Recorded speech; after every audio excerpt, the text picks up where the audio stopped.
मंजिलें क्या हैं, रास्ता क्या है? मंजिलें क्या हैं, रास्ता क्या है? अगर हौसला हो तो फासला क्या है? जी हाँ दोस्तों, अगर हौसला हो हम में तो फासला क्या है? तो इसी मोटिवेशनल शायरी के साथ आज मैं लेके आया हूँ पंचायती राज व्यवस्था में पंचायती राज संबंधित संवैधानिक अनुच्छेद।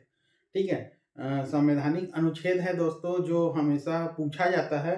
अनुच्छेद इसमें पूछता है और किस टाइप का पूछता है, ठीक है, मैं उसको इसमें बताऊंगा। और किस टाइप का हमको रिलेट करके याद रखना है ट्रिक के माध्यम से, उसको भी मैं आज अच्छे से बताऊंगा। तो थोड़ा सा आप पंचायती राज 73वां संविधान संशोधन 1992 के बारे में जान लीजिए। हमको 4 डेट पूछता है दोस्तों, हमको 4 जो दिनांक है वो अच्छे से याद रखना है। एक तो लोकसभा में पारित, फिर राज्यसभा में पारित, ठीक है, राष्ट्रपति का हस्ताक्षर और अधिनियम लागू की तिथि। ठीक है, तो आप 4 डेट अच्छे से याद रखेंगे। ठीक है, एक तो है 22 दिसंबर 1992। ठीक है, ये लोकसभा में पारित हुआ दोस्तों। इसके बाद राज्यसभा में पारित हुआ 22 के बाद 23 दिसंबर याद रखेंगे। 23 दिसंबर 1992 को लोकसभा से राज्यसभा में, ठीक है, 23 दिसंबर को राज्यसभा में पारित होता है। इसके बाद राष्ट्रपति का हस्ताक्षर होता है दोस्तों 20 अप्रैल 1993 को। ठीक है, याद रखेंगे 1993 को हस्ताक्षर होता है और राज्यसभा में 1992 को पारित हुआ था। कब दोस्तों? 23 दिसंबर को। इसके बाद जो अधिनियम लागू होता है दोस्तों वो होता है 24 अप्रैल 1993 को। ठीक है, तो ये 4 डेट दोस्तों। एक तो है 22 दिसंबर 1992, 23 दिसंबर 1992, ठीक है, उसके बाद 20 अप्रैल 1993 और 24 अप्रैल 1993। ठीक है, ये याद रखेंगे। राष्ट्रपति कौन थे दोस्तों? राष्ट्रपति थे डॉक्टर शंकर दयाल शर्मा। ठीक है, उस टाइम जो राष्ट्रपति का हस्ताक्षर हुआ वो कौन थे? डॉक्टर शंकर दयाल शर्मा। और प्रधानमंत्री थे दोस्तों पीवी नरसिम्हा राव। जी हाँ दोस्तों, पीवी नरसिम्हा राव। अब इसमें थोड़ा सा और सुन लीजिए। संविधान का भाग जो है ये 9वां भाग है। ठीक है, भाग 9 है। अनुसूची 11वीं अनुसूची में पंचायती राज को शामिल किया गया है।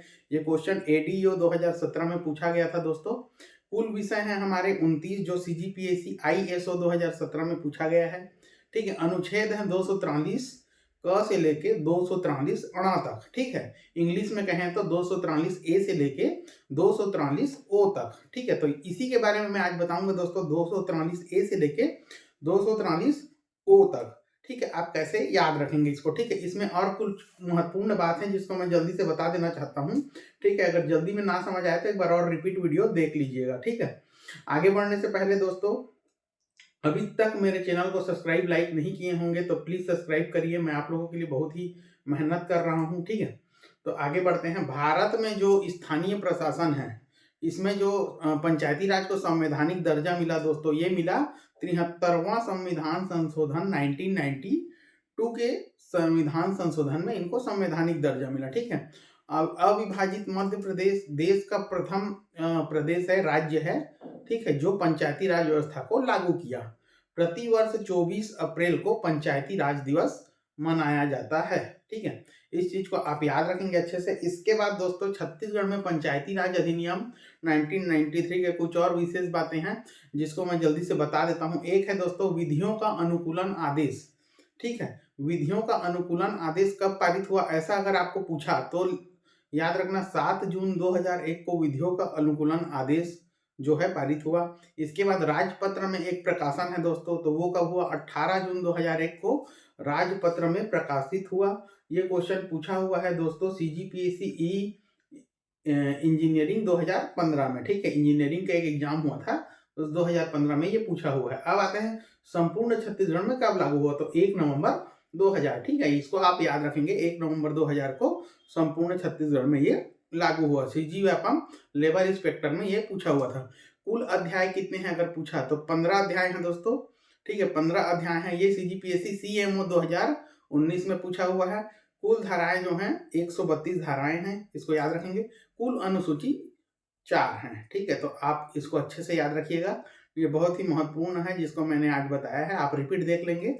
अब चालू करते हैं हमारा अनुच्छेद। ठीक है, पंचायती राज संबंधित संवैधानिक अनुच्छेद। अनुच्छेद और उसके कार्य, और ये ट्रिक है दोस्तों कि आप कार्य को कैसे याद रख सकते हैं। ठीक है, तो इंग्लिश वर्जन में बताया हुआ हूँ इसमें, और कुछ एक दो हैं जिसका ट्रिक ना बन पाया है तो मैं इसको हिंदी वर्जन बताने का कोशिश किया हूँ। तो चलिए देखते हैं जल्दी से। अनुच्छेद, कार्य एवं उसका ट्रिक दोस्तों मतलब कैसे याद रखना है हमको, ठीक है। 243 ए या फिर हिंदी में बोले तो 243 का, दोनों को मैंने यहाँ पर लिखा हुआ है। दोनों को अगर कहा जाए तो ग्राम सभा जो है 243 ए में बताया गया है ग्राम सभा के कार्य, ठीक है। अब ग्राम सभा, तो सभा को क्या बोलते हैं दोस्तों इंग्लिश में? असेंबली, ठीक है, असेंबली बोलते हैं सभा को। तो ए से क्या याद रखेंगे आप लोग? असेंबली, ठीक है। 243 ए से असेंबली, असेंबली से सभा याद आएगा आपको, तो ग्राम सभा याद रखेंगे। अगला दोस्तों 243 बी या कहें ख, ठीक है, पंचायती राज का गठन, ठीक है। गठन, गठन को क्या बोलते हैं दोस्तों? बिल्ड, बिल्ड मतलब गठन करना होता है, तो आप बिल्ड याद रखेंगे। 243 बी से बिल्ड याद रखेंगे, बिल्ड मतलब गठन, ठीक है। रिलेट करिएगा दोस्तों इसको अच्छे से, इतनी जल्दी याद होगा ये, बहुत ही अच्छे से याद होगा, ठीक है। अब आते हैं 243 सी से आप लोग स्ट्रक्चर याद रखेंगे दोस्तों, ठीक है। 243 सी या फिर कहें हिंदी में ग, 243 ग, पंचायतों की संरचना, संरचना मतलब स्ट्रक्चर होता है दोस्तों। सी से आप लोग स्ट्रक्चर याद रखिएगा दोस्तों, ठीक है।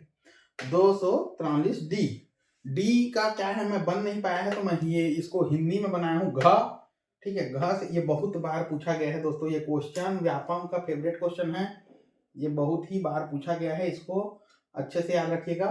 स्थानों का आरक्षण, स्थान किसे कहते हैं दोस्तों? जो घर, हम लोग घर में जो रहते हैं उसी को हम स्थान कहते हैं, ठीक है। और वहीं हमारा आरक्षण रहता है, तो स्थानों का आरक्षण में घ से याद रखेंगे, घर, घर से स्थान याद आएगा आपको, और स्थानों का आरक्षण 243 डी या फिर कहें घ, ठीक है। अब आते हैं 243 ई या फिर कहें अंग, ठीक है। 243 ई या फिर कहें हिंदी में अंग, पंचायतों की अवधि, इसको भी याद रखेंगे दोस्तों। ई मतलब इंस्पिरेशन होता है, इंस्पिरेशन मतलब अवधि होता है दोस्तों इंग्लिश में, ठीक है। अवधि, इंस्पिरेशन याद रखेंगे ई से, ठीक है। तो अवधि याद आपको याद आ जाएगा, अवधि याद आया, ये सही जोड़ी मिलान में भी दे सकता है दोस्तों। 243 एफ, एफ मतलब होता है दोस्तों फैल, तो फैलियर याद रखेंगे आप लोग, फैलियर, ठीक है। फैलियर मतलब निर्योग्यता, ठीक है, निर्योग्य हो जाना, ठीक है। तो फैलियर मतलब निर्योग्य हो जाना, तो ये निर्योग्य याद रखेंगे आप लोग। और 243 एफ, इसी को हिंदी में 243 च, ठीक है। अब आते हैं 243 जी, जी फॉर जीनियस, जी हाँ दोस्तों, पार्ले जी वाला जी फॉर जीनियस, ठीक है। तो जीनियस से याद रखेंगे, जो जीनियस है उसके पास क्या रहेगा दोस्तों? शक्ति रहेगा, तो शक्ति रहेगा, ठीक है। तो पंचायत की शक्ति याद रखेंगे दोस्तों आप लोग, जीनियस, जी फॉर जीनियस याद रखेंगे, पंचायत की शक्ति, प्राधिकार एवं उत्तरदायित्व। भाई जिसके पास जो जीनियस रहेगा, शक्ति रहेगा, शक्ति भी रहेगा, तो वही उत्तरदायित्व निभाएगा दोस्तों, ठीक है। तो ये आप लोग अच्छे से रिलेट करके याद रखिएगा इसको, ठीक है। अब आते हैं हम 243 एच, ठीक है, जिसको हिंदी में बोला जाता है 243 ज से आप लोग याद रखेंगे जमा निधि, जी हाँ दोस्तों, आप लोग याद रखेंगे ज से जमा निधि याद रखेंगे। और यहीं पर है निधि, ठीक है, निधि, जीनियस क्या करेगा? शक्ति, शक्ति से उत्तरदायित्व निभाएगा और कुछ पैसा जमा करेगा, तो 243 अगला में एच, जिसको कहते हैं ज, तो जमा निधि याद रखेंगे, पंचायतों का करारोपण, शक्ति एवं निधि, ठीक है। अब आते हैं दोस्तों 243 आई या फिर कहें हिंदी में झ, ठीक है, झ कहें या फिर आई कहें, तो आई से हमको याद रखना है इनकम, जी हाँ दोस्तों, इनकम याद रखना है, ठीक है। वित्त आयोग की स्थापना, वित्त मतलब इनकम होता है, ठीक है। तो आई से इनकम याद रखेंगे, इनकम याद आएगा तो वित्त याद आ जाएगा, वित्त याद आएगा तो 243 आई याद आ जाएगा, ठीक है। और का खा आप लोग वहां पर बना ही सकते हैं। 243 ज या फिर कहूँ न्या, इसका नहीं बन पाया है दोस्तों कुछ भी, क्योंकि जो अच्छा अर्थ निकले वैसा मैं बनाता हूँ। अगर आपको लगता है तो आप कमेंट बॉक्स में बिल्कुल लिखेंगे कि इसका क्या बन सकता है, ठीक है। तो इसको कमेंट बॉक्स में आप लोग बताइएगा कि 243 जे या न्या को कैसे याद रख सकते हैं हम लोग, ठीक है। पंचायतों का लेखा परीक्षण, ठीक है, पंचायतों का लेखा परीक्षण याद रखेंगे। इसके बाद आते हैं दोस्तों 243 के या फिर ट, तो के से याद रखेंगे दोस्तों कमीशन, ठीक है। हालांकि सी होता है लेकिन अपन क्या है याद कर रहे हैं, तो के से कमीशन याद रखेंगे ताकि हमको याद आए कि राज्य निर्वाचन आयोग, आयोग को क्या बोलते हैं दोस्तों? निर्वाचन आयोग, कमीशन आयोग, ठीक है। तो राज्य निर्वाचन आयोग याद रखेंगे। पंचायत का चुनाव, ठीक है, निर्वाचन आयोग क्या करता है दोस्तों? इलेक्शन कमीशन जो है, आयोग जो है वो क्या करता है? चुनाव करवाता है, तो पंचायत चुनाव याद रखेंगे। 243 एल, एल से याद रखेंगे दोस्तों लेब, लेब में क्या करते हैं दोस्तों? हम लोग प्रयोग करते हैं, प्रयोग, तो अनुप्रयोग, अनुप्रयोग, ठीक है। तो संघ शक्ति में अनुप्रयोग, एल से याद रखेंगे आप लोग लेब, ठीक है। अब आते हैं 243 एम, या फिर कहें अंगा, इसको भी आप कमेंट बॉक्स में बताएंगे दोस्तों क्या हो सकता है। क्षेत्रों में लागू ना होना, ठीक है, क्षेत्रों में लागू ना होना, ये जो है 243 एम या फिर कहें ड, ठीक है। अब आते हैं 243 एन या फिर ढ हिंदी में। तो 243 एन, एन से याद रखेंगे नॉन स्टॉप। नॉन स्टॉप मतलब क्या होता है दोस्तों, निरंतर, ठीक है, कोई चीज निरंतर तर चले जा रहा है तो नॉन स्टॉप, नॉन स्टॉप, ठीक है। तो नॉन स्टॉप याद रखेंगे, निरंतरता, तो पंचायत की निरंतरता, ठीक है। आते हैं 243 ओ, ओ या फिर अड़ा कहेंगे, तो ओ से याद रखेंगे वन इंटरफेरेंस बैन, ठीक है। ये जो वन इंटरफेरेंस बैन है दोस्तों, यहां से है हस्तक्षेप पर रोक, ठीक है। ये एकदम स्लोगन याद रखेंगे, हस्तक्षेप पर रोक। तो इसका जो फुल है वो क्या है, निर्वाचन विवाद में न्यायालय द्वारा हस्तक्षेप पर रोक। अगर आपको हस्तक्षेप पर रोक याद आ गया दोस्तों, तो याद आएगा तो ओ याद आ जाएगा, ओ याद आएगा तो सबसे लास्ट है दोस्तों, ये भी आपको याद रखना है। तो वन इंटरफेरेंस बैन, इसको हिंदी में कहते हैं हस्तक्षेप पर रोक। जी हाँ दोस्तों, ये बहुत ही अच्छा ट्रिक है, इसको अच्छे से याद रखिएगा। और अभी तक मेरे चैनल को सब्सक्राइब नहीं किए हैं तो प्लीज सब्सक्राइब करिएगा।